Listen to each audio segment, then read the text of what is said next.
I thought a vegan diet was what was best. And after 7 years of regenerative farming and learning about how the bovine has such a profound effect on soil. Hey, this is Ryan of Happy Healthy Vegan. So this restaurant I'm going to talk about is based here in LA, but you guys may have read about it or seen it in your news feeds because it's picked up national, even international attention. So on Earth Day, the owner of Sage Vegan Bistro announced that their restaurants will no longer be vegan. So the owner made a video announcement about this on their Instagram, so let's listen to her in her own words. We are going to have Sage, a regenerative kitchen.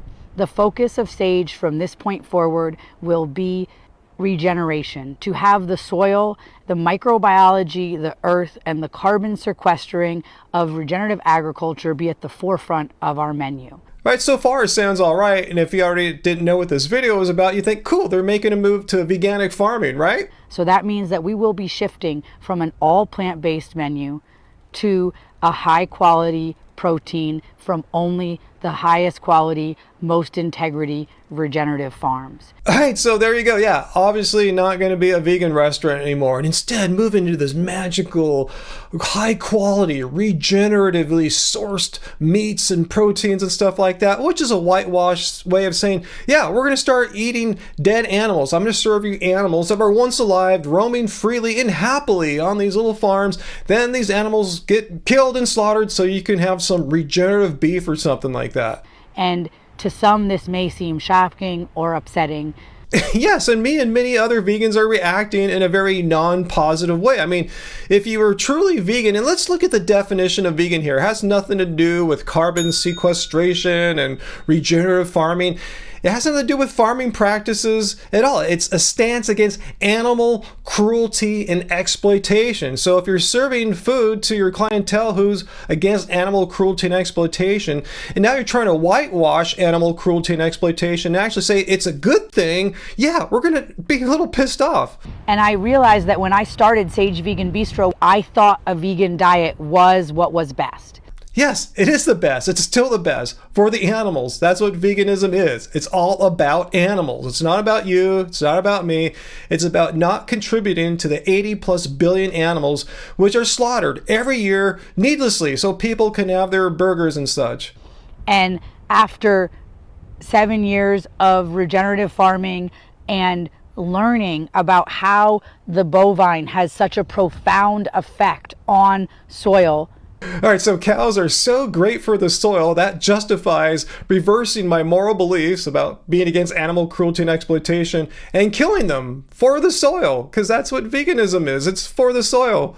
I've changed my mind, and I want to create a restaurant that honors these small farms, these regenerative farmers that are trying to do the right thing. The right thing, which is slaughtering innocent animals in the name of some kind of fight against climate change, because that's what this LA Times article mentioned, you know, her whole thing for switching to regenerative farming practices, as she thought veganism wasn't good enough to fight climate change. I mean, how egotistical can you be? I mean, first of all, you don't care about the animals, and she seems to think she knows more than the United Nations does about, say, which foods we eat, what kinds of diets have what kinds of effects on climate change, because the United Nations has ranked the top most friendly climate diets. And look at number 1, number 2, vegan, followed by vegetarian. But no, vegan diets aren't good enough. And again, let me reiterate that veganism is not a climate or ecological environmental movement. It just so happens, though, that if you eat plants instead of animals, there are enormous environmental benefits. But for her, no, that's not good enough. We have to kill animals. I also want to point out in this article in the LA Times that her reasons for switching to this regenerative animal killing scheme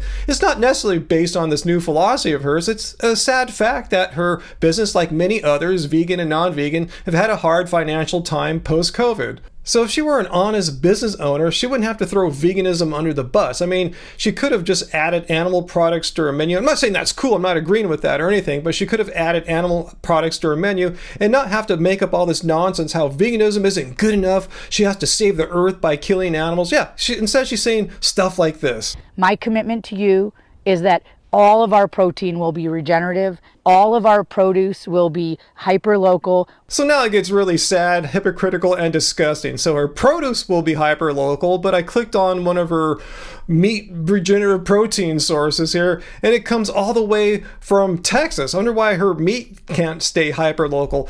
And if you're looking at this Instagram page for Rome Ranch here, I mean, this image here in the bottom left may have caught your eye. Like, what the hell is going on here? I've never seen anything like this in my life. This is disgusting. It says here this lady is inflating the lungs of a recently harvested bison. Like, this is what you're moving to? These people? This is what you think is cool now? You give an approval, a thumbs up for this kind of activity? But no, eating a diet of all plants is going to destroy the environment. In this other company that you're going to buy your regenerative proteins from here, they sell ground elk and ground venison, which are deer, not to mention ground bison, ground beef, and ground beef ancestral blend. Like, what kind of woo-woo is that? You're eating the meat of our ancestors in 2024? So yeah, rice, bean, potato, and banana is going to destroy the planet. You got to eat the deer, got to eat the elk, and the ancestral blend meat too, because there's nothing like ancestral meats to save us from climate change. Truth be told, if we want to respect her for her newfound convictions for these great farming practices that don't involve killing animals, there are plenty of veganic farms, local veganic farms in our home state here in California that she could have sourced her food from. But instead, now she's going to fly in dead elk from Texas to help save the planet. Let's not kid ourselves with woo-woo bro science about regenerative agriculture saving the planet. Let's look at governmental data, United Nations data about the horrific effects of animal agriculture, such that animal agriculture is responsible for 18% of greenhouse gas emissions, more than the combined exhaust from all transportation.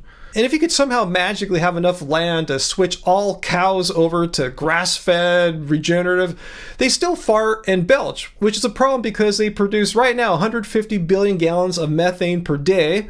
And that's frightening because methane has a global warming potential of nearly 86 times that of carbon dioxide on a 20-year time frame. It should be telling that the United Nations and other governmental agencies aren't taking the pseudoscience ideas of regenerative agriculture into their recommendations about how to solve climate change. And pseudoscience, and don't believe me, I'm not an expert on this. Let's take a look here into a clip from a podcast from Simon Hill where he's interviewing George Monbiot, who actually had a debate with Alan Savory, the guy that started this whole regenerative farming craze. And as George points out, when pushed for science, Savory went silent because he doesn't have any. The evidence that you can restore land by Alan's techniques is simply not there. You know, the onus is on him to demonstrate that the scientific evidence for his claims is there. And the extraordinary feature of the debate, as I'm sure you noticed, was that he utterly failed to address the motion. In fact, he refused to address the motion. And I got pretty frustrated at times. Now, I thought we were supposed to be talking about whether ranching is essential to mitigating climate change. And it's just, he would not talk. In fact, at one stage, he just said, oh, let's forget about carbon dioxide. But if you look at the last 7 years of my life, and as I moved into regenerative farming to serve the highest quality food to my customers, I started to learn so much about soil and nature. None of anything said here makes any sense whatsoever, other than the owner of Sage, formerly Sage Vegan Bistro, just didn't want to be vegan any longer. That's really what her video was, a I'm no longer vegan video, and it's just turned into why my restaurant's no longer vegan any longer. And the same thing, like with all the no longer vegan videos, they're just throwing veganism under the bus. And like I said about everyone else, if you want to stop being vegan, just stop. I mean, it sucks. I'll be a little bummed, but don't lie. Don't make up a bunch of nonsense and all of a sudden like have this epiphany how veganism's horrible. It's wrecking your health like all these other people were saying. In her case here, yeah, it's not great for the planet. It's going to destroy the planet. You got to switch to flying beef in halfway across the nation so we can save the planet that way and harm animals in the process when it's absolutely not necessary. If you look at the fact-based information, the evidence-based information coming from like the United Nations and other governmental agencies who don't accept pseudoscience and woo-woo into their recommendations. So I want to hear what you guys have to say. Please leave your comments down below. What do you think of her excuses, her reasons why she can no longer be vegan and why she can no longer serve a fully vegan menu at her restaurants because she needs to help save the planet by intentionally harming animals needlessly against all the recommendations of any reputable sources about what actually is a good diet for climate change or preventing climate change. As I showed you, vegan diet, #1 according to the United Nations. So anyway, let me know your thoughts down below. Let me know if you've ever been to Sage Bistro before. I've gone a couple times. They're out in West LA. They have a few locations. And if you're not already, come to our Friday live streams every Friday, 6 p.m. Pacific Standard Time, where we talk about any and all things vegan. And if you happen to be a skeptic, a non-vegan, you're welcome. And if you're an anti-vegan, you really think everything I said here is wrong, and you really believe that we need to slaughter 80 billion animals a year and feed them before we slaughter them to save the planet, come by, state your piece, and we'll try to have a listen to you. So anyway, see you then. Until next time, remember, it doesn't suck being vegan.